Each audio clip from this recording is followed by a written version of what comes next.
आजच्या सभेच्या निमित्तानं उपस्थित असणारे खासदार नितीन पाटील, आमदार मकरंदाबा पाटील, तसंच प्रमोदजी शिंदे, बाकाजीआबा पाटील, दत्तानाना ढमाळ, शशिकांत पिसाळ, प्रतापराव पवार, बाबूदादा सपकाळ, उदयदादा कबुले, राजू शेठ राजपुरे, संजय गायकवाड, नितीन भिलारे, सौभाग्यवती उज्ज्वलाताई संकपाळ, सुमन काकी पाटील, राजेंद्र तांबे, सुनील शेळके, किसन शेठ शिंदे, सीमा खरात, मनीषा गाढवे, अफजल सुतार, नसीर मुलानी, विशाल तोष्णीवाल, मनोज पवार, महादेव मस्कर, रवींद्र क्षीरसागर, भानदास यादव, लतीफ तांबोळी, निवास शिंदे, सत्यजित वीर, हनुमंत साळुंके, अंजनाताई कदम, शरण गायकवाड, शामराव गाढवे, अजय कदम, राजेंद्र लवंगारे, अनिल सावंत, संजय लोळे, बाळासाहेब सोळसकर, अनेक इथं नितीन बरगुडे पाटील, अनेक इतर सहकारी इथं उपस्थित आहेत. विशेषतः वाई, खंडाळा, महाबळेश्वर विधानसभा मतदारसंघ आणि माझा सातारा जिल्हा ह्या वेगवेगळ्या भागातून आलेले माझ्या मायमाऊली बहिणी, माझे सगळे बांधव, माझे सगळे राष्ट्रवादी काँग्रेस पक्षाचे पदाधिकारी, कार्यकर्ते, तसंच पत्रकार मित्र, बंधू भगिनींनो, तरुण मित्रांनो, तुम्ही समोर उभं राहू नका. तुमच्या पाठी बघायला माझ्या मायमाऊली आल्या नाहीत. माझं भाषण ऐकायला आलं. खाली बस. ए शाण्या, खाली बस. तुझे काय पाठ बघायला आलेत का माझ्या बहिणी?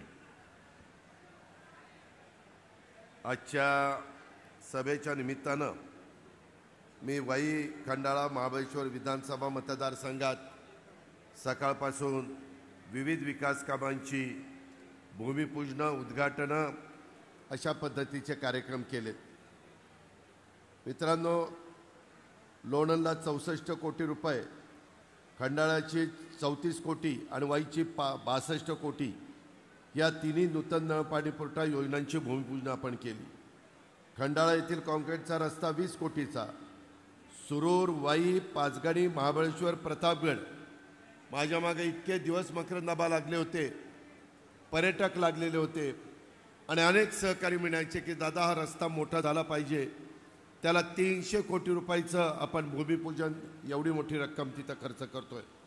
वाईला कृष्णा नदीवर माझ्या शहराच्या वैभवामध्ये भर घालणारा एक चांगला अशा प्रकारचा हेरिटेज, अशा प्रकारचा पूल 15 कोटी रुपये खर्च करून आणि STP प्रदूषण कमी करण्याच्या करता सिवरेज ट्रीटमेंट प्लांट हे सगळीकडे बसले गेले पाहिजेत.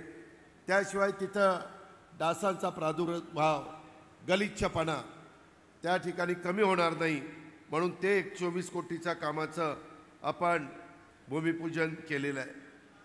तुम्हाला पटणार नाही, परंतु 2019ला तुम्ही मकरंदाबाला निवडून दिलं. सगळ्या राष्ट्रवादी काँग्रेस पक्षाच्या कार्यकर्त्यांनी, नेत्यांनी जीवाचं रान केलं. त्यामध्ये मायमाऊलींनी साथ दिली, तरुण तरुणींनी साथ दिली आणि 5 वर्षात 1 वर्ष आम्ही विरोधी पक्षामध्ये राहिलो.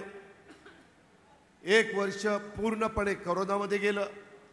लॉकडाऊन होतं, कामं होत नव्हती, कारखाने बंद पडत होते, नोकऱ्या गेलेल्या होत्या, लोकांना कसं जगावं कळत नव्हतं. जगात तो आजार आलेला होता, परंतु त्याच्यातून आपण भारताला, आपण महाराष्ट्राला, आपण सातारा जिल्ह्याला, आपण वाई तालुक्याला बाहेर काढण्याचा प्रयत्न केला.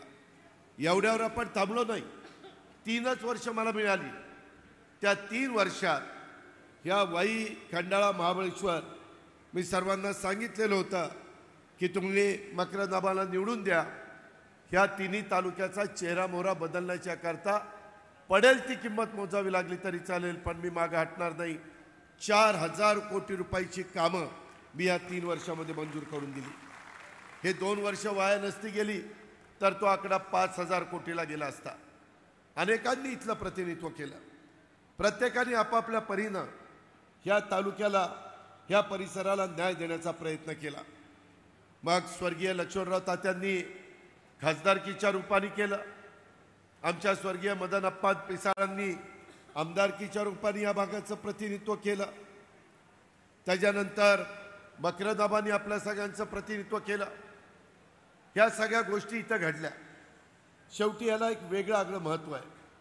ह्यामध्ये माझ्या वाई तालुक्याच्या संदर्भामध्ये स्त्री क्षेत्र महाबळेश्वरच्या शिवलिंगाला, माझ्या वाईच्या ढोल्या गणपतीला, मांढरदेवीला, औंधच्या यमाई मातेला, पालच्या खंडोबाला, चाफळच्या रामरायाला, सज्जनगडच्या रामदास स्वामींना, ब्रह्म चैतन्य गोंदवले महाराजांना मी सर्वप्रथम वंदन करतो. जन्मभूमी नायगाव येथील क्रांतीज्योती सावित्रीबाई फुले यांच्या स्मारकाला देखील मी अभिवादन करतो. तिथं देखील यावेळेस 100 कोटी रुपये खर्च करून क्रांतीज्योती सावित्रीबाई फुलेंच्या नावाला साजेसं अशा प्रकारचं स्मारक करण्याचा निर्णय आपण घेतलेला आहे आणि तेही काम अतिशय उत्तम आपण करणार आहे.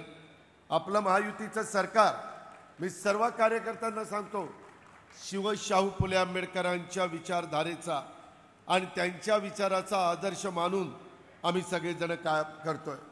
महाराष्ट्राच्या पुरोगामी, सुधारणावादी, विज्ञानवादी विचारांचा वारसा पुढे नेतोय. मी सुरुवातीलाच आपल्या सर्वांचं आराध्य दैवत छत्रपती शिवाजी महाराजांना देखील मानाचा मुजरा करतो. सर्व महापुरुषांना अभिवादन देखील ह्या निमित्तानं करतो. काळानुरूप आपल्याला बदल होत असतात, लोकांच्या अपेक्षा वाढत असतात. सध्या नवरात्रोत्सव चालू आहे. राज्यात, देशात सगळीकडं हा साजरा होतोय. या नवरात्रोत्सवाच्या निमित्तानं देखील आपण आपल्या स्त्री शक्तीचा, मातृशक्तीचा जागर करतो. तो आपल्या संस्कृतीचा एक भाग आहे. भारतीय संस्कृतीमध्ये स्त्रियांकडं एक शक्तीचं प्रतीक म्हणून बघितलं जातं. त्याच्यामध्ये माया, ममता, प्रेम, वात्सल्य, करुणेची मूर्ती, प्रसंगी महाकाली, त्याच्यामध्ये महादुर्गेच्या रूपात देखील स्त्री शक्तीचं दर्शन हे आपण इतिहासामध्ये पाहिलेलं आहे. राष्ट्र निर्मितीत देखील स्त्रियांचं योगदान हे खूप मोलाचं आहे आणि त्याच्यामुळं ह्या सर्वच राजमाता जिजाऊ माँसाहेब, पुण्यश्लोक अहिल्यादेवी होळकर, महाराणी ताराबाई, क्रांतीज्योती सावित्रीबाई फुले, माता रमाबाई यांच्यासारख्या स्त्री शक्तीचा त्याग आणि पराक्रमातनं तुमचा माझा महाराष्ट्र घडला आहे. या कर्तृत्वान स्त्री शक्तीला मी या निमित्तानं वंदन करतो. इथं उपस्थित असणाऱ्या सर्व माझ्या मायमाऊलींना, स्त्री शक्तीला मी अभिवादन करतो. आपणा सर्वांना नवरात्रोत्सवाच्या शुभेच्छा देतो. स्वर्गीय यशवंतराव चव्हाण साहेबांची विचारधारा आम्ही पुढे नेतोय. ही आमची भूमिका आहे. मधल्या काळामध्ये काही राजकीय घटना घडल्या, आम्हाला सगळ्या वडीलधाऱ्यांच्याबद्दल आदर आहे, त्याबद्दल आमचं दुमत असण्याचं काहीच कारण नाही. पण शेवटी निवडून गेल्यानंतर सरकारमध्ये काम करता येतं. आम्ही 1 वर्ष सरकारमध्ये नव्हतो, आमच्या सगळ्या कामांना स्थगिती मिळाली. नंतर आम्ही ती स्थगिती उठवली आणि पुन्हा कामाला वेग त्या बाबतीमध्ये दिला. आज इथं एवढ्या प्रचंड संख्येने माझ्या मायमाऊली बसल्यात. मला त्यांना आवर्जून सांगायचं आहे की आज आपल्याच वाईच्या परिसरातली सुकन्या नेपाळ येथे झालेल्या आंतरराष्ट्रीय आशिया रग्बी 7 साईड ट्रॉफी रौप्य पदकासह भारतीय संघातून चमकदार कामगिरी केलेल्या माझ्या सातारची सुकन्या साक्षी नितीन जांभळे हिचं या ठिकाणी मी मनापासून कौतुक करतो, तिचं अभिनंदन करतो, तिला पुढच्या वाटचालीच्या शुभेच्छा देखील देतो. तसंच माझ्या बारामतीचा सूरज चव्हाण यानं इंस्टाग्रामवर कॉमेडी रील्स करून लाखो चाहत्यांच्या गळ्यातला तो ताईत बनलेला आहे. या कष्टानं बिग बी म्हणजे या पठ्ठ्यानी बिग बी बॉसमध्ये देखील मराठीच्या 5व्या सीझनची ट्रॉफी जिंकली. त्याबद्दल त्याचं सूरजचं पण मी कौतुक करतो आणि अभिनंदन करतो. एक गरीब कुटुंबातला मुलगा, परंतु डोकं चालवल्यानंतर कुठं जाऊ शकतो हे आपण सगळ्यांनी बघितलेलं आहे. मी अलीकडे महाराष्ट्रामध्ये सगळीकडे जनसन्मान यात्रेच्या निमित्तानं फिरतो. आज माझ्या मायमाऊलींनी गुलाबी फेटे धारण केलेले आहेत, मी देखील धारण केलेला आहे. अतिशय रुबाबदार माझ्या मायमाऊली दिसत आहेत, माझ्या बहिणी दिसत आहेत. त्यांच्या चेहऱ्यावर मला हसू दिसतंय. मी सकाळी लोणंदला होतो, त्याच्यानंतर मी खंडाळ्याला होतो, त्याच्यानंतर येताना मी वेगवेगळ्या भागात थांबलो आणि आपल्या वाईमध्ये आलो. मी विचारायचो, माय माऊली पैसे आले का? तुम्हाला रक्षाबंधनाची ओवाळणी आम्ही टाकली, ती मिळाली का? इतक्या समाधानाने, इतक्या आनंदाने, इतक्या मनापासून प्रतिसाद देत माझ्या माय माऊली सांगतात, दादा आले, पैसे आले, ऑक्टोबरचे पण आले, नोव्हेंबरचे पण आले. आम्हाला आनंद वाटतो. ज्यावेळेस अर्थसंकल्पामध्ये ह्यावेळेस 10 योजना आणल्या, त्यावेळेस हेच माझ्या मनामध्ये होतं की माझ्या खुरपणीला जाणाऱ्या माय माऊलीकडे, बहिणीकडे कुणाचं लक्ष आहे? जी सकाळी पहिली घरात उठते आणि सगळे कामाला लागते आणि सगळं घरातले मेंबर झोपल्यावर रात्री घराची कवाडं लावते आणि नंतर ती झोपते. म्हणजे उठायचं पण तिनंच सकाळी पहिलं, झोपायचं पण तिनंच सकाळी, रात्री शेवट. दिवसभर काम करायचं, दोन्ही वेळेचं जेवण तयार करायचं, राबायचं. एवढं करत असताना, घरामधला संसार करत असताना काही तिला घ्यावंसं वाटलं की चल वाईच्या बाजारामध्ये जाऊ, आज आपल्याकरता काही घेऊ. ती घेत नसायची, नवऱ्याकडे पहिलं लक्ष द्यायची, मग त्या मुलांकडे लक्ष देते. आणि मग तिला काही मन आहे का नाही? तिला काही स्वतःचं काही हक्क आहे का नाही? कारण तिनं नुसतंच दुसऱ्याकरता राबायचं. मग ही माय माऊली खुरपणीला जाते, ती माय माऊली कुठं ना कुठं धुणं भांडी करते, स्वयंपाक करते, ती कुठंतरी जाऊन कचरा गोळा करते, साफसफाई करते, हाऊसकीपिंग करते, कुठं झोपडपट्टीमध्ये अतिशय वाईट वातावरणात जीवन जगण्याचा प्रयत्न करते. अरे एवढा मोठा स्त्रीवर्ग आहे, आम्ही त्यांना मान सन्मान प्रतिष्ठा प्राप्त करून दिली, सरकार सत्तेमध्ये सहभागी केलं. पुढच्या 24च्या नंतर 29च्या निवडणुकीत 1/3 महिला भारताच्या लोकसभेत निवडून जाणार आहेत. 1/3 महिला जेवढी राज्य आहेत त्या सगळ्या विधानसभेमध्ये निवडून जाणार आहेत. अशा पद्धतीनं ते उद्याच्या काळामध्ये काम करणार आहेत. आणि मग त्यांना किती दिवस त्यांनी मुरड घालायची, मनात आलं तर नको, घ्यायला नको. आणि म्हणून हेच दुखणं आमच्या मनामध्ये होतं. आणि त्याकरता जुलै महिन्यापासून मी माय माऊलींना आमच्या सरकारच्या वतीनं एकनाथराव शिंदे, देवेंद्र, मी आणि सगळं आमचं मंत्रिमंडळ की यांना 1,500 रुपये द्यायचे. 1,500 रुपये फार मोठी रक्कम आहे असं नाही, पण गरीबाला 1,500 रुपयाचं किंमत आहे. सोन्याचा चमचा तोंडामध्ये घेऊन जन्माला आलेल्यांना काय 1,500चं महत्त्व कळणार आहे? अहो पहिले 3,000 रुपये आम्ही दिले जुलै ऑगस्टचे. काही महिला म्हणल्या की दादा आम्ही राख्या तयार करण्याच्या करता दोरा, मणी आणि बाकीचं साहित्य आणलं आणि त्या 3,000मध्ये मी 20,000 रुपयाच्या राख्या विकल्या. परवा एक परळीमधली भगिनी भेटली, ती म्हणले 3,000मध्ये मी आणि माझ्या सासूनी काही सामान आणलं आणि त्याच्यातनं काही वस्तू तयार केल्या, मला 15,000 रुपये झाले. त्याच्या चेहऱ्यावर आनंद ओसंडून वाहत होता.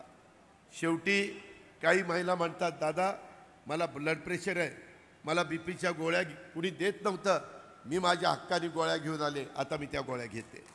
काय पाहिजे शेवटी? अरे प्रत्येक आयुष्य ह्या जगामध्ये आई बापाच्या पोटी जन्माला आलेला प्रत्येक माणूस येतो, जगतो आणि निघून जातो, पण समाजाच्या करता त्यांनी काय केलं? आणि म्हणून ह्या सगळ्या गोष्टी करण्याचा आम्ही प्रयत्न केलेला आहे. आज आचारसंहिता कदाचित 8 दिवसांनी लागेल. माझ्या मनामध्ये आलं, जर आचारसंहिता लागली की काहींनी, विरोधी पक्षांनी ही योजना बंद करण्याकरता हायकोर्टात गेले, न्यायालयात गेले आणि बंद करा. का बंद करा बाबा? तुम्ही सरकारमध्ये असताना तुम्ही चालू केली नाही, तुम्हाला आम्ही अडवलं नाही, आता आम्ही चालू केली. तुमच्या का पोटात दुखतंय? तुम्हाला काय त्रास होतोय? आम्ही विकास कामावर परिणाम होऊन दिला का? आज हजारो कोटीची कामं, लाखो कोटीची कामं देश आपल्या राज्यामध्ये चाललेली आहेत. केंद्र सरकारच्या मदतीनं चाललेली आहेत, जपान गव्हर्नमेंटच्या मदतीनं चाललेली आहेत, वर्ल्ड बँकेच्या मदतीनं चाललेली आहेत, राज्य सरकारच्या मदतीनं चाललेली आहेत. त्याच्यामध्ये जिल्हा परिषद, तालुका पंचायत सगळीकडे आम्ही निधी देतोय, अनेक प्रकारचा लाभ लाभार्थींना देतोय. आणि मग सातत्याने ही योजना चालणारच नाही, ही फसवीच आहे, ही बंदच केली पाहिजे. ही निवडणुकीचा जुमला. 3,000 रुपये पाठवले ना जुलै ऑगस्टचे, म्हटले काढून घ्या हे सरकार पुन्हा तुमचे पैसे काढून घेईल. अरे शाळेंनो, भावांना बहिणींनी राख्याही बांधल्यानंतर जी ओवाळणी टाकली जाते ती ओवाळणी परत काही काढून घ्यायची असते. काय तुम्हाला लाज लज्जा शरम आहे का नाही? काही सांगता. आज हे आमच्या माय माऊली माझ्या बहिणी आहेत. आम्ही सगळ्यांनी ती ओवाळणी रक्षाबंधनाची दिलेली आहे आणि आता ऑक्टोबर नोव्हेंबरची ओवाळणी भाऊबीजेची ओवाळणी दिलेली आहे. काय कुणाला म्हणायचं म्हणा. आज माझ्या माय माऊली समाधानी आहेत. माझी तुम्हाला विनंती आहे, ह्या योजना मग म्हणायला लागले की हे पैसे कसे काय देत आहेत बाबा, आता अफवा उठवली, आता पगारच करायचे नाहीत बघा हे. अरे शाळेंनो, मी अर्थसंकल्प सादर केला आहे. मी काय पहिल्यांदा केला? मी 10व्यांदा केला. 6.5 लाख कोटीचा अर्थसंकल्प सादर केला. पहिले पैसे पगाराचे काढून ठेवले बाजूला, दुसरे पैसे पेन्शनचे काढून ठेवले, तिसरे पैसे जे कर्ज आपण घेतो त्याचा व्याजाचं काढून ठेवले आणि राहिलेले 3-3.5 लाख ते रस्ते, लाईट, पाणी, ज्या नागरी सुविधा, ग्रामीण भागातल्या सुविधा, लाभार्थींना लाभ, ह्यांचं काय पोट दुखतंय? मला माहिती आहे ना, मी पण आर्थिक शिस्त पाळणारा एक कार्यकर्ता आहे ना. मी माझ्या भागातल्या संस्था चांगल्या चालवतो. जशी तुमची सातारा जिल्हा मध्यवर्ती सहकारी बँक देशातली नंबर 1 ची बँक आहे, तशी आमची पुणे जिल्हा मध्यवर्ती सहकारी बँक देशातली 2 नंबरची बँक आहे. स्पर्धा निकोप असली पाहिजे. त्याच्यामध्ये सातारा काही जवळचाच आपला जिल्हा आहे ना, आपण एका परिवारातलेच आहोत ना. त्यामुळं मध्ये ज्या अडचणी निर्माण झाल्या त्या दूर करण्याच्या करता माझ्याकडे मकरंदाबा यायचा, माझ्याकडे संचालक बोर्ड यायचं. एक तर मी मकरंदाबाला सांगितलं होतं त्या खंडाळा आणि त्या किसनवीर कारखान्यात लक्षच घालू नका, येईल त्याचं येईल. नाही म्हणले दादा, मी तिथं आमदार आहे राव, लोक म्हणतील की बघा हे काही लक्ष देत नाही, कारखाने बंद पडायची वेळ आली. शेवटी माझंही कर्तव्य आहे. पट्ट्यानी लढवली निवडणूक, तुम्ही दिलं जिंकून. आता ते चालवायचं म्हटल्यानंतर एक दिवस आले, त्याला म्हणले दादा फारच बोज आहे. म्हटलं कितीचा? जवळपास 500 कोटीचा बोज आहे. नाही ते वन टाईम सेटलमध्ये, हां 1000 कोटीचा बोजा आहे. त्याच्यामध्ये 1000 कोटीचा बोजा असताना अरे म्हणलं 1000 कोटी, त्या 1000 कोटीत नवा कोरा किसनवीर सहकारी साखर कारखाना तयार होईल आणि नवा कोरा खंडाळा सहकारी साखर कारखाना तयार होईल. ही काय केलं, कुठं गेले पैसे, काय गेले? बरं, आता मागचं किती उकरत बसलं तरी काही उपयोग नव्हता. जबाबदारी तर घेतलेली होती, पार पाडणं तर गरजेचं होतं. मग करायचं काय? मग अनेकांशी बोललो. त्याच्यामध्ये NCDC केंद्र सरकार, ते अमितभाई शाह त्याचे प्रमुख आहेत, अमितभाईंकडे गेलो. त्यांनी सांगितलं ठीक आहे, प्रस्ताव पाठवा. वन टाईम सेटलमेंट केलं बऱ्याचशा ठिकाणी आणि थोडे कमी दोन्ही कारखान्याला 500 कोटी रुपये मंजूर करून दिले. 500 कोटी त्याच्यातनं बाहेर काढायला सांगितलं. आत्ता सत्कार करत होते, सगळ्याचा सत्कार घेत होतो. जेव्हा कारखान्याच्या सत्कार संचालक बोर्डाने केला तेव्हा माझे कान टावकारले. म्हणलं ज्याला 500 कोटी रुपये कर्ज काढून तुम्हाला दिलं आहे आणि तुम्ही मला गणपती देताय, खर्च कमी करा. तुम्ही तर तिथं भत्ता तर घेऊच नका. जर जायचं झालं तर पिठलं भाकरी घेऊन जावा आणि तिथं जेवा. कारखाने असे उभे करावे लागतात. ते म्हणले दादा ही सगळा खर्च आमचा आम्ही केला आहे. मग म्हणलं ठीक आहे, तुमचा तुम्ही केला आहे म्हणून घेतोय. जर म्हणजे ते आपल्याकडे म्हणतात ना, ऋण काढून सण साजरा करायचा, तसलं चालणार नाही. म्हणलं जोपर्यंत आपला कारखाना कर्जातनं मुक्त होऊन माझ्या खंडाळा तालुक्यात, माझ्या वाई तालुक्यातल्या शेतकऱ्यांना योग्य पद्धतीचा भाव मिळत नाही, तोपर्यंत कुणालाही शाल द्यायची नाही, बुके द्यायचा नाही, काय द्यायचं नाही. आलं की नमस्कार करायचा. फार तर आपल्याकडे नारळ खूप झालेत, आपलेच घरातले काही नारळ न्यायचे आणि हातात ठेवायचं, हे बाबा नारळ घे आणि तू पाव आम्हाला. अशा पद्धतीनं काटकसर करावी लागेल. मला विश्वास आहे की मकरंद आबा आणि त्यांची टीम त्यामध्ये कुठं कमी पडणार नाही. पण रडत बसून चालत नसतं. शेवटी लात मारेल तिथं पाणी काढण्याची धमक ही नेतृत्वामध्ये असावी लागते. आणि त्याकरता आपण तू सारखी शिट्टी वाजवतो, मी तुला मगापासून बघितलंय, आता पोलिसाच्या ताब्यात देईल. माझ्या मायमाऊली बसल्यात, त्यांच्या देखत शिट्ट्या वाजवणं ही आपली संस्कृती नाही. आपली कशी संस्कृती, आपण तमाशाला गेलो की मग शिट्टी वाजवायची, मग फेटप, तेव्हा जाऊ, तुला घेऊन जातो मी. तर लक्षात घे, मला तुझा अपमान करायचा नाही. तुझा उत्साह मला कळतो, पण तो उत्साह आपल्या निवडणुकीपर्यंत टिकला पाहिजे म्हणून म्हणतोय जरा दमाने. माय माऊलींनो, मी आज हे सगळं करत असताना तुम्ही आनंदी दिसताय. माझ्या विरोधकांनी टीका केली की हे केलेल्या कामाची बिलं देत नाही. अजिबात नाही, उद्याच कॅबिनेट आहे. मी मगाशी पण काही ठिकाणी टीका ऐकली, त्यामध्ये आपण तसं करणार नाही. आपल्या इथं आर्थिक शिस्त आहे. यंदा वर्षातले 4 महिने आचारसंहितेमध्ये गेले, वर्षातले 2 महिने गेले लोकसभेच्या निवडणुकीचे, 2 महिने गेले विधानसभेच्या निवडणुकीचे.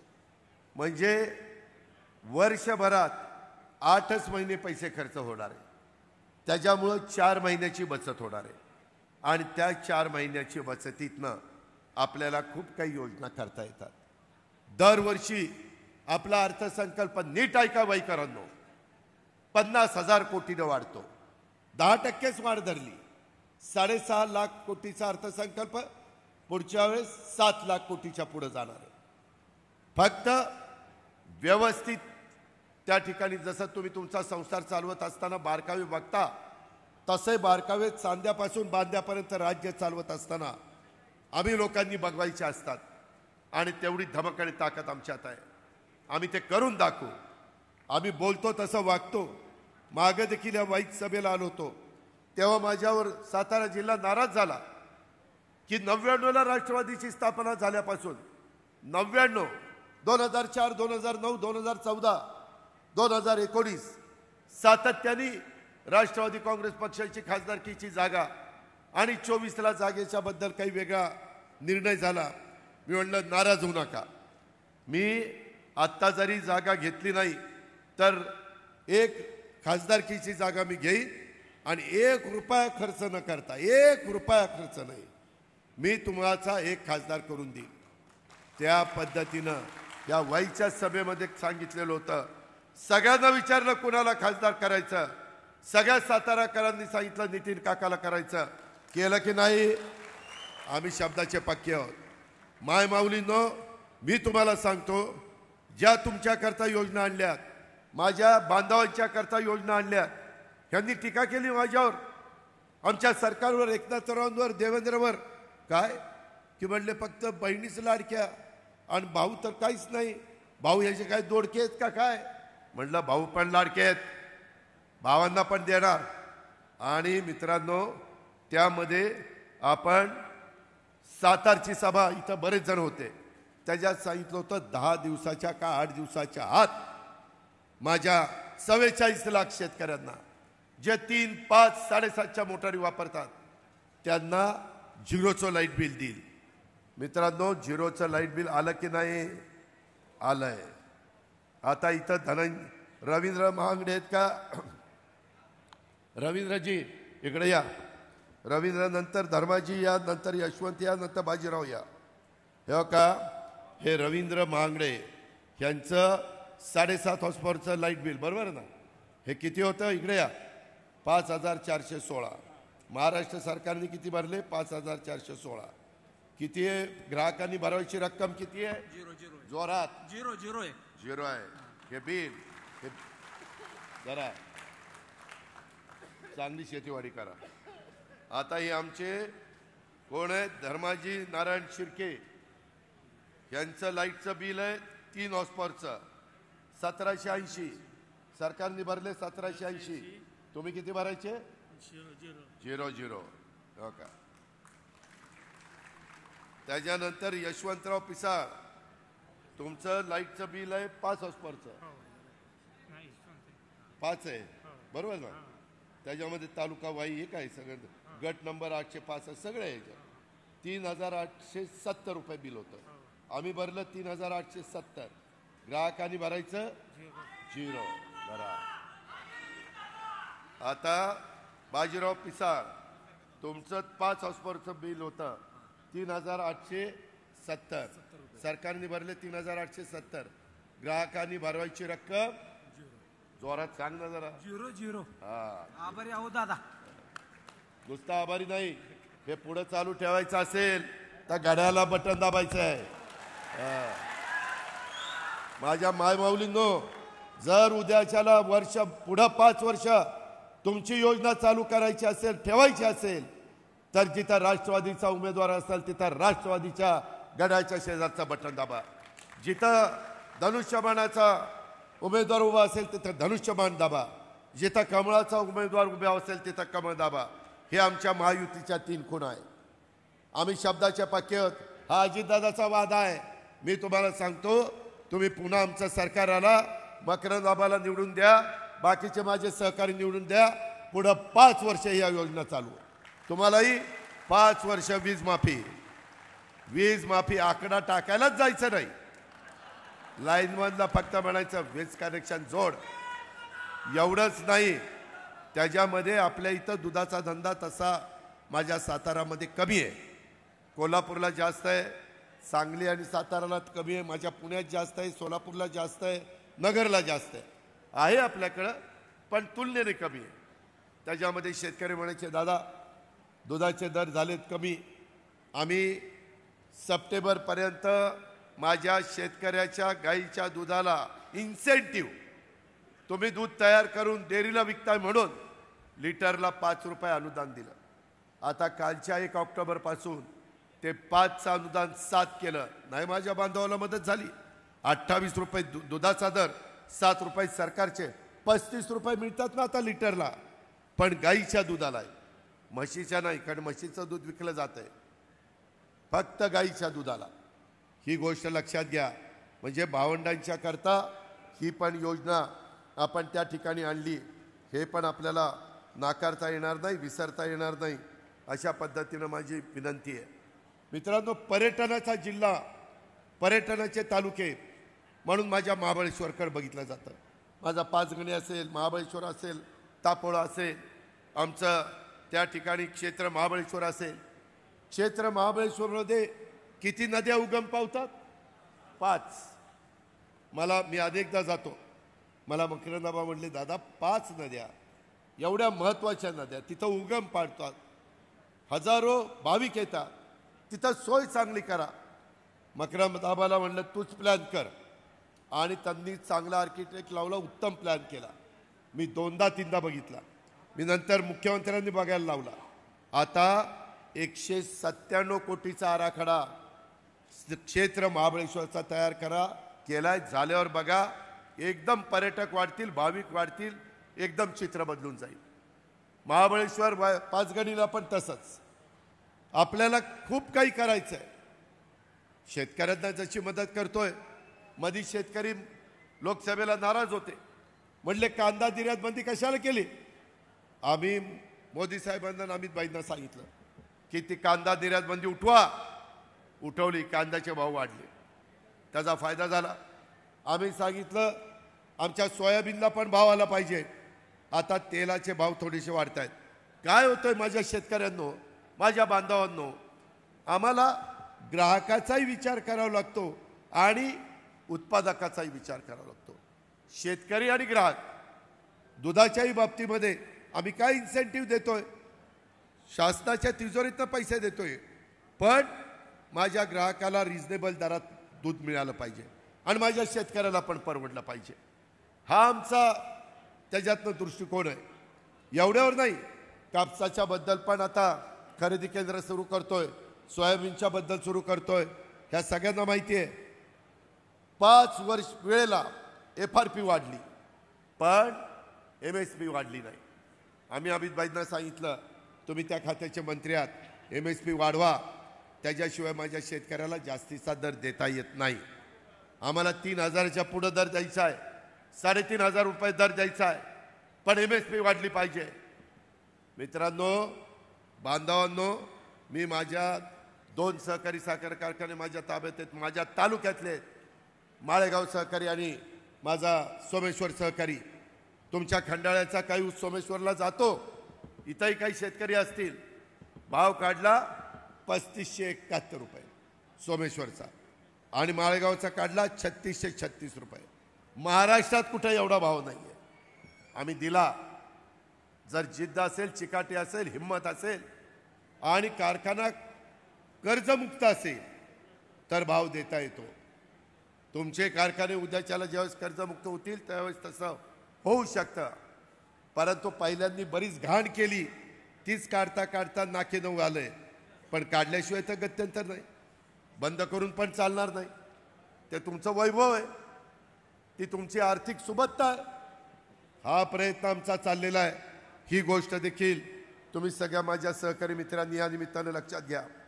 आम्ही नुसतं माय माऊलींनो, बांधवांनो, जे काही लाईट बिल तुमचं माफ केलेलं तुम्हाला माहिती आहे. आपल्या महिला बचत गटाने तयार केलेल्या मालाची विक्री केंद्र आणि बचत गट प्रशिक्षण केंद्र पाचगणीला त्या ठिकाणी आपण करतोय. 14 कोटी रुपये DPCतनं मंजूर केले. तुम्हाला बाजारपेठ मिळाली पाहिजे, ही त्यामागची मकरंदाबाची भूमिका आहे आणि त्याकरता ते आणि त्यांचे सगळे सहकारी काम करतायत. मला तुम्हाला सगळ्यांना सांगायचं आहे की आम्ही एका घटकाला मदत करत नाही. ह्यामध्ये सर्व जाती धर्माला तिथं समावेश केलेला आहे. माझ्या माय माऊली, आम्ही जात बघितली, धर्म बघितला, पंथ बघितला नाही. ज्या आमच्या गरीब महिला आहेत त्या सगळ्यांना 1,500 रुपये महिना, 44 लाख शेतकऱ्यांना 15,000 कोटी रुपये दरवर्षी राज्य सरकारच्या तिजोरीतून भरणार. तो शेतकरी कुठल्या जातीचा आहे ते बघितलं? फक्त तो 3 हॉर्सपॉवर, 5 हॉर्सपॉवर, 7.5 हॉर्सपॉवर मोटार चालवतो का नाही एवढं बघितलं. मगाशी मकरंदाबांनी पण बोलत असताना काही गोष्टी सांगितल्या. नीरा देवघर उपसा सिंचन योजना, गावडेवाडी, शेकमीरवाडी, वाघोशी, त्याच्यामध्ये कवठे केंजळच्या 29 गावाचा उल्लेख त्यांनी त्या ठिकाणी केला.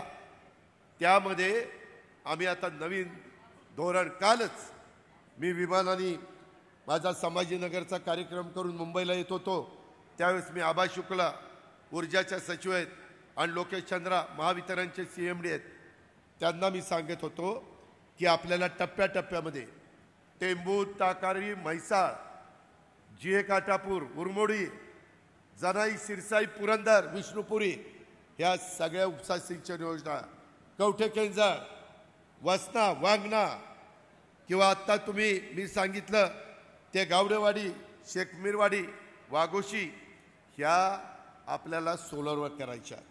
9,500 मेगावॉटच्या सोलरचं टेंडर काढलंय, मेगावॉट, आणि त्याच्यातनं आम्ही या योजना करणार आहोत. त्या योजनेला सूर्य उगवला मोटर चालू, सूर्य मावळला मोटर बंद. तुमचेही आता 8.5 लाख पंप टप्प्याटप्प्याने शेतकऱ्यांचे सोलरवर करणार आहे. माझे स्वतःचे 15 हॉर्सपॉवरच्या 3 मोटारी माझ्या सोलरवर आहेत. जर सूर्यप्रकाश नसला, ढगाळ वातावरण असलं तरी 15 हॉर्सपॉवरची मोटर 7.5 हॉर्सपॉवरचं पाणी मारते. तशा पद्धतीनं आपण ज्या शेतकऱ्यांना ज्या हॉर्सपॉवरची मोटर पाहिजे ती टप्प्याटप्प्याने देणार आहे. आणि 6 महिन्यांनी तुम्हाला दिवसा वीज देणार आहे. रात्रीची वीज शेतकऱ्यांना नाही, फक्त घराकरता. तुम्हाला दिवस उजाडला, रानात जा, काम करा, काळ्याची सेवा करा, बायको भाकरी पाठवल, डबा पाठवल, ती खावा, रात्री घरी. परत बिबट्या आला, विंचुकाटा आला, गवे आले, हत्ती आले, काय भानगडच नाही. बायका पोरांच्यात व्यवस्थित राहा, बायका पोरांच्यातच व्यवस्थित राहा. अशा पद्धतीनं आपण तुम्हाला दिवसा वीज देणार आहे. मित्रांनो, मी पण शेतकरी आहे, तुम्ही शेतकरी, हे शेतकरी आहेत. शेतकरी तुमची माझी जात आहे. जातीचा, पातीचा, नात्याचा, गोत्याचा विचार आम्ही करत नाही. आत्ता पण योजना देत असताना या योजना तर समाजातल्या सर्व घटकांकरता दिल्या। त्या कोरेगाव तालुक्यात उत्तर कोरेगावच्या उर्वरित गावांना शेतीचा पाण्याचा प्रश्न आम्ही सोडवणार म्हणजे सोडवणार, तेवढी धमक आमच्यातच आहे, दुसऱ्याच्यात नाही आहे। तुम्ही काळजी करू नका। त्यामध्ये मला एक सांगायचं आहे की आम्ही अनेक समाजाला न्याय देण्याचा प्रयत्न केला। आदिवासी समाजाच्या करता आम्ही टार्टी संस्था काढली, आदिवासी संशोधन प्रशिक्षण संस्था। मातंग समाजाच्या करता आरटी काढली। मातंग समाजाचा आहे का कोणी इथं? त्यांच्याकरता आरटी काढली। माझ्या मागासवर्गीय समाजाच्या करता बार्टी पहिलीच काढलेली आहे। मराठा समाजाच्या करता सारथी, माझ्या ओबीसी समाजाच्या करता महाज्योती, माझ्या आर्थिक मागास समाजाच्या करता जे गरीब आहे पण वेगळ्या समाजामध्ये मोडतात त्यांच्याकरता अमृत ही संस्था काढली। आणि बंजारा समाज मोठा आहे। परवाच पंतप्रधानांनी 1 लाख बंजारा समाजाचा मेळावा घेतला होता। 1 लाख माय माऊली आणि पुरुष आलेले होते। त्यांच्याकरता आम्ही वनारटी काढली। मला माझ्या अल्पसंख्याक समाजाचे लोक आले, दादा तुम्ही आमच्याकरता काय नाही काढलं? अल्पसंख्याक समाजाच्या करता आता मी मार्टी काढलेली, अल्पसंख्याक संशोधन प्रशिक्षण संस्था मार्टी। समाजातल्या सर्व घटकाला मी आपल्याला सांगतो, कुठलाही प्रसंग आला, राष्ट्रवादी काँग्रेस पक्ष त्या सरकारमध्ये असेल तर प्रत्येक समाजाला न्याय देण्याची भूमिका राष्ट्रवादी काँग्रेस पक्ष त्या सरकारमध्ये बसून आणि आमचे आमदार सगळेजण त्या ठिकाणी करतील। आपण काळजी करू नका। आम्ही शिवशाहू फुले आंबेडकरांची विचारधारा, युगपुरुष छत्रपती शिवाजी महाराजांनी पण 18 पगड जाती आणि 12 बलुतेदारांना घेऊन हिंदवी स्वराज्याची स्थापना केली। सगळ्या जाती धर्माचे लोक त्याच्यात होते। त्याच रस्त्याने आम्ही पुढे चाललोय। जातीय सलोखा ठेवा, कुठेही वेडेवाकडे प्रकार होता कामा नये। काही काही ठिकाणी माझ्या माय माऊलींच्यावर, माझ्या मुलींच्यावर अन्याय अत्याचार होत आहेत, त्याच्यामध्ये आम्ही संबंधितांना शोधतोय। शोधून त्याला फाशीची शिक्षा कशी देता येईल हे आम्ही बघतोय। परवा पुण्यात पण कोडव्याला तिकडे झालं, सीसीटीव्ही कॅमेऱ्यात 3 जण सापडली। त्यांच्या शोधण्याकरता 10 लाखाचं बक्षीस लावलंय। तुम्ही कुणी काही माय माऊलीवर आणि मुलीवर जर हात टाकला तर त्याचा हात तर तोडलाच जाईल, पण त्याला फाशीची शिक्षा। तो नराधम आहे, तो विकृत आहे, तो नालायक आहे। असली माणसं समाजात नाही पाहिजे। बदलापूरला जे झालं, 2-3 कोवळ्या मुलींच्यावर त्यांनी अन्याय अत्याचार केला। अख्ख्या बदलापूरनी 9 तास ट्रेन बंद केली, बंद केलं शहर। त्याच्यात सापडला तो माणूस। सापडल्यानंतर कोर्टात घेऊन जात असताना चकमक झाली। स्वसंरक्षणाच्या करता तिथं गोळी झाडली गेली, त्याच्यात तो मृत्युमुखी झाला। विरोधक बघा हे चकमक दाखवत आहे। ह्याच्या आधी म्हणले जो नराधम आहे त्याला ताबडतोब फाशी द्या, आत्ताच्या आत्ता फाशी द्या।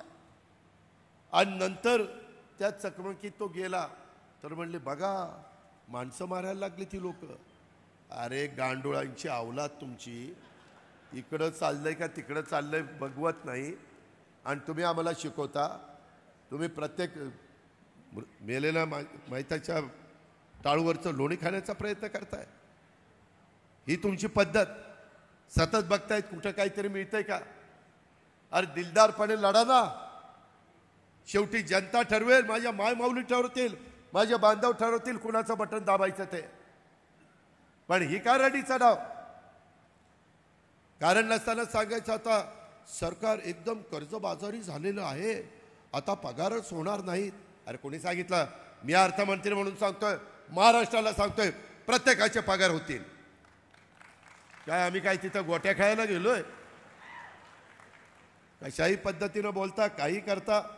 मी आपलं ठरवलंय, जनसन्मान यात्रेच्या निमित्तानं फिरत असताना माझ्या मायमाऊलींच्या योजना, माझ्या बांधवांच्या योजना, माझ्या गरीब कुटुंबामध्ये जन्माला आलेली मुलगी ही शिकवत नाही, आई वडील म्हणतात तिचं लग्न करायचं कशाला, कॉलेजचं शिक्षण, त्यांच्याकरता आम्ही मोफत शिक्षण आणलंय। काय वाईट केलं? गरिबाच्या घरातल्या मुलींनी गरिबाच्या पोटी जन्माला आलं म्हणून शिक्षणापासून वंचित राहायचं? तिला डॉक्टर, इंजिनियर, वकील, CA, IPS, MPS, UPS, त्याच्यामध्ये पायलट तिला हो असं वाटत नाही? तिचा तो हक्क नाही? आम्ही सावित्रीबाई फुलेंचं नाव घेतो, महात्मा फुलेंचं नाव घेतो. अरे त्यांनी त्या काळामध्ये शाहू महाराजांनी शिकवलंय की गरिबाची मुलं शिकली पाहिजे, हॉस्टेल बांधले गेले पाहिजेत. आम्ही आता सगळीकडे हॉस्टेल बांधतोय, मुलींचे बांधतोय, मुलांचे बांधतोय. ही गोष्ट आपण सगळ्यांनी लक्षात घ्या. या पद्धतीनं आम्ही पुढे चाललोय. खूप काही मला सांगण्यासारखं आहे.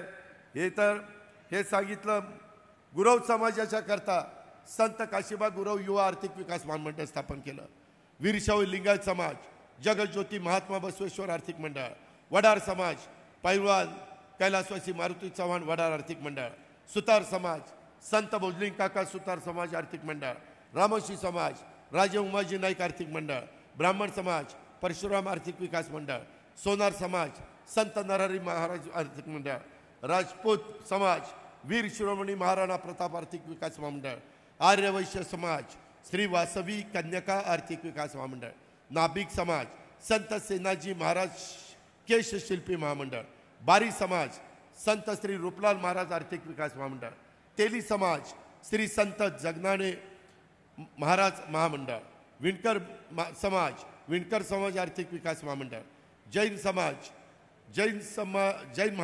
महामंडळ, जैन समाज आर्थिक विकास महामंडळ, हिंदू खाटीक समाज आर्थिक विकास महामंडळ, लोणारी समाज आर्थिक विकास महामंडळ. आम्ही 18 पगड जाती 12 बलुतेदारांचा विचार करत नाही? त्याच्या आधी कुठल्या सरकारने केला? आम्ही करतोय तर विरोधकांना बघवत नाही. आणि म्हणून भावनिक होऊ नका. मी विनंती करतो, भावनिक होऊ नका. हा यशवंतराव चव्हाण साहेबांचा सातारा जिल्हा आहे. हा स्वर्गीय लक्ष्मणराव तात्यांचा सातारा जिल्हा आहे. स्वर्गीय मदनराव अप्पांचा सातारा जिल्हा आहे. कितीतरी मोठ्यांची नावं, किसनवीरांचा हा सातारा जिल्हा आहे. आबासाहेबांचा, खूप जणांची मला नावं घेता येतील. त्या सातारा जिल्ह्यात अभयसिंह राजे भोसल्यांचा सातारा जिल्हा आहे. आणि त्यामुळं आपल्याला आपला जिल्हा राज्यामध्ये अग्रेसर जिल्हा राहायला पाहिजे. त्याकरता मकरंदाबांच्या सारखे धडाडीचे, अतिशय प्रत्येकाच्या कामाला धावून जाणारे अशा प्रकारचे लोकप्रतिनिधी तुम्ही त्या ठिकाणी निवडून दिले पाहिजे. ते तुमच्या हातात आहे. तो अधिकार डॉक्टर बाबासाहेब आंबेडकरांनी घटनेच्या माध्यमातून तुम्हाला दिलेला आहे. मागं खोटं सांगितलं, आपको पार 400 पार, 400 झाल्यानंतर संविधान बदलतील, घटना बदलतील, कायदा बदलतील, आरक्षण काढतील. अरे मी सांगतोय नाही रे. जोपर्यंत चंद्र आणि सूर्य आहे तोपर्यंत बाबासाहेब आंबेडकरांचा संविधान बदलण्याचा कोणी मायेचा लाल करू शकत नाही. तुम्ही का काळजी करता? आम्ही सांगतो ना, छाती ठोकपणे नाही कुणावर अन्याय होऊन देणार. झाला तर त्या ठिकाणी ज्यांनी केलेला असेल त्याला अशी शिक्षा करू की परत त्याचं धाडसच नाही झालं पाहिजे. ह्या पद्धतीनं मायमाऊलींनो, बांधवांनो, आपल्याला पुढे जायचं आहे. आणि म्हणून मला मागं आमच्या मकरंदाबांनी सांगितलेलं होतं की दादा असं आपल्याला एक तारीख द्यायची आहे. तुम्हाला माहिती आहे मायमाऊलींनो, 2,22,12,729 एवढ्या माझ्या मायमाऊलींना आत्तापर्यंत 5 हप्त्यात 20,000 कोटी रुपये तुमच्या घरी गेलेले. 20,000. 2.5 कोटी महिलांना 12 महिन्यात 46,000 कोटी जाणार. आणि ते बाजारातच जाणार आहेत पैसे. कुणाच्या तरी दुकानात काहीतरी माझी मायमाऊली घेईल, कुठल्या तरी काय तिला पाहिजे ते घेईल. ह्यानं राज्याचे अर्थचक्र वाढणार आहे. राज्याचं त्या ठिकाणी आर्थिक सुबत्ता यायला मदत होणार आहे. उलाढाल वाढणार आहे. कारण ह्या मायमाऊली घरात पैसे ठेवणार नाही. ह्या तुमच्याकरता आहे, तुम्हाला सबल करण्याकरता, तुम्हाला सक्षम करण्याच्या करता, तुम्हाला त्या ठिकाणी मनात जे काही गोष्ट करायची ती करण्याकरता. म्हणून मायमाऊलींनो, तुम्ही जर कोणी सांगितलं कधी की जरा उसने द्या, ऊस आज रोख उद्या उधार, त्यांना म्हणायचं काही सांगूच नका.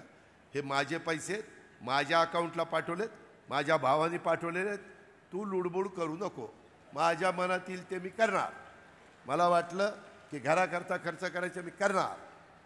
मला वाटलं तुला एखादा सदरा घ्यावा तर मी कदाचित घेईन, पण आधी मी माझं बघीन. कारण इतके दिवस तू तुझं बघितलंय, माझ्याकडे दुर्लक्ष केलंय, आता सरकारने माझ्याकडे लक्ष दिलंय. बिनधास्त सांगा. आणि आताही घरी जाताना स्वतःचा एक फोटो काढा. लय रुबाबदार दिसत आहेत फेट्यामध्ये. लग्नात नाही शोभून दिसलं, एवढं शोभून दिसतंय रोज. घरी गेला नवऱ्या पुढे उभं राहिलं तर नवरा म्हणून, अरे लक्का ही कोण आली, तुम्हाला ओळखू शकणार. गमतीचा भाग जाऊ द्या, परंतु सगळ्यांनी आनंदी राहा, समाधानी राहा. यंदा पाऊस काळ चांगला पडला आहे. जिथं कुठं माझ्या शेतकऱ्याचं नुकसान झालं असेल तिथं त्याला नुकसान भरपाई दिली जाईल, त्याला मदत केली जाईल, त्याला पुन्हा ताट मानेने उभा केला जाईल. 1 रुपयामध्ये पीक विमा आणलेला आहे. सगळ्या काही गोष्टी केल्या जातील. फक्त एक लक्षात ठेवायचं, विधानसभेच्या निवडणुकीच्या मतदानाच्या दिवशी इतर कुणाचं काय ऐकायचं नाही. माझं ऐका, घड्याळ्याच्या चित्राच्या शरीर बटन दाबा. आणि काही ठिकाणी धनुष्यबाण आणि कमळ, मग पुढं पण योजना चालू. अशा पद्धतीनं कारखाने बिरखाने पण आणायचे. आता वेळ बराच झाला आहे, मला पण पुढं 4:30ला सभा आहे. घड्याळ तर चाललेलंच आहे, आपलंच आहे घड्याळ. त्याच्यामुळं फक्त भावनिक होऊ नका, अशा प्रकारची विनंती करतो. आणि सध्या पेपरला लयच बातम्या चालल्या, ही इकडं गेला गेला गेला गेला, ती तिकडं गेला गेला गेला, ही का. आपलं काय झालं आहे, आपल्या राष्ट्रवादी काँग्रेस पक्षात नीट ऐका, आपले 40 आमदार आपल्याबरोबर आहेत. तिथं तर बदल करायचं कारणच नाही. समोरच्यांना काय झालं आहे, 40 त्यांच्याकडे नसल्यावर 40 जागा त्यांना भरायच्या. ती गोष्ट आहे. मला फक्त 15-20 जागा, 25-30 जागा भरायच्या. ही गोष्ट लक्षात ठेवा. नाहीतर दादाच्याकडे आता आपल्याकडे कुणीच येईना का. तर तसं नाही. तुम्ही एकदा जागा वाटप होऊ द्या. आपल्याकडे पण अनेक जण येत आहेत. अनेक जण उद्याची 25 वर्ष आपली आहे, ही गोष्ट लक्षात ठेवा. तुम्ही सगळ्यांच्याकडे बघा, कुणाची राज्य पुढं घेऊन जाण्याची धमक आणि ताकद आहे, कुणाच्यात प्रशासनावर पकड आहे. प्रशासन कुणाचं ऐकतं, कोण प्रशासनाकडनं काम करून घेतो, हे बघा. हे बघितल्यानंतर तुम्हालाच कळेल की हे त्या योग्यतेचे आहेत का नाही. आणि त्या पद्धतीनं आपण पुढं वाटचाल करा. अधिक न बोलता इतर पण जी काही कामं आहेत ती करण्याचं देखील काम आम्ही सगळेजण त्या ठिकाणी करू. आम्ही पोलीस पाटलाचं मानधन वाढवलं, कोतवालांचं वाढवलं, आशा सेविकेचं वाढवलं, गटप्रवर्तकाचं वाढवलं, अंगणवाडी सेविकेचं राहिलं होतं ते वाढवलं, सरपंचाचं दुप्पट केलं, उपसरपंचाचं दुप्पट केलं, ग्राम रोजगार सेवक म्हणलं दादा आमचं राहिलं त्याचंही वाढवलं. होमगार्डला 570 भत्ता होता, तो 1083 केला. काही लोक अजून राहिलीत, पण जे केलंय ते आम्ही लोकांनी केलंय. राहिलेलं पण करणार ते आम्हीच लोक करणार. ती धमक आणि ताकद ही महायुतीच्याच सरकारमध्ये, ह्या शब्द मी तुम्हाला देतो.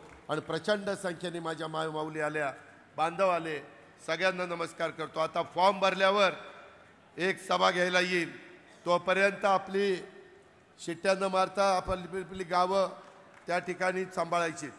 त्या शिट्टीवाल्याचं गाव मला सांगा, तिथं बघणारे काय आमदी बर. आता आदमी बाद झाला, आता ये इकडे राष्ट्रवादी. तुझं वेलकम करू, स्वागत करू, तुला मान सन्मान देऊ, हरकत नाही. सगळ्यांनी आपापली गावं, ही निवडणूक अतिशय महत्त्वाची आहे, गाफील राहू नका. आणि आपलं वॉर्ड शहरातल्यांनी आणि ग्रामीण भागातल्यांनी आपापलं पहिल्यांदा घर आणि नंतर आपली खालची आळी, वरची आळी, मधली आळी असं सगळं बघा. आणि प्रचंड मताने जो कोणी उमेदवार, तुमच्या मनातला उमेदवार मी तुम्हाला देणार आहे, काळजी करू नका. एवढंच सांगतो. जय हिंद, जय महाराष्ट्र.